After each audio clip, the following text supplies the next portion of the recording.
അപ്പം ഞാൻ ഓപ്പറേഷൻ ചെയ്തില്ലെങ്കിൽ മരിക്കും. അപ്പം അവരന്ന് വൈകുന്നേരം ഓപ്പറേഷന് ടൈം ലൈൻ തന്നു, കാരണം അടിയന്തരം പെട്ടെന്ന് കയറ്റാൻ പറ്റാത്തതുകൊണ്ട്. അപ്പം അങ്ങനെ ഇരിക്കുന്ന അവസരത്തിൽ ഓസ്ട്രേലിയ ഡോക്ടർക്ക് മാത്രം അൾട്രാസൗണ്ടിൽ ചെറിയതായിട്ട് എൻഡോമെട്രിയം യൂട്രസിൻ്റെ അകത്ത്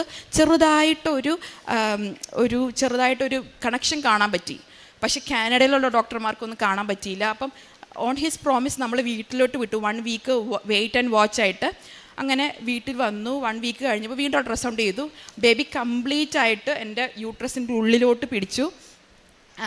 അപ്പം എനിക്ക് മീറ്റ് ചെയ്യാൻ പറ്റിയവരോട് എല്ലാവരോടും എനിക്ക് പറയാൻ പറ്റി, കാനഡയിലുള്ള ആൾക്കാരോടൊക്കെ എനിക്ക് മാതാവിൻ്റെ കൃപാസന മാതാവിൻ്റെ പ്രത്യക്ഷീകരണത്തിൻ്റെ കാര്യങ്ങളൊക്കെ എനിക്ക് ഷെയർ ചെയ്യാൻ പറ്റിയായിരുന്നു.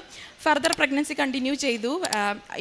അത് കഴിഞ്ഞ ശേഷം ഫസ്റ്റ് ട്രൈമസ്റ്റർ സ്ക്രീനിങ് ഉണ്ട്. നമുക്ക് ആദ്യത്തെ 3 മാസം കഴിയുമ്പോൾ സ്ക്രീനിങ് ഉണ്ട്. അത് ഇങ്ങനെ അബ്നോർമാലിറ്റികൾക്ക് ജനിതക വൈകല്യങ്ങൾക്കൊക്കെ ഉള്ളത്. അത് ടെസ്റ്റ് ചെയ്തപ്പോൾ അത് പോസിറ്റീവ് ഫോർ ട്രൈസോമി 18 കണ്ടു. അതൊരു ജനിതക വൈകല്യമാണ്. അപ്പം ആ വൈകല്യത്തിന് പോസിറ്റീവ് കണ്ടപ്പം നമുക്ക് ടെൻഷനൊന്നുമില്ല, കാരണം ഈ കുഞ്ഞുവാവനെ മാതാവ് തന്നതാണ്, ഈശോയോട് ചോദിച്ചു തന്നത്. അപ്പം മാതാവ് നമ്മുടെ കേസ് ഫയൽ എടുത്തുകൊണ്ട് മാതാവ് സെറ്റാക്കി തരുമെന്ന് ഞങ്ങൾക്ക് ഉറച്ച് വിശ്വാസമുണ്ട്.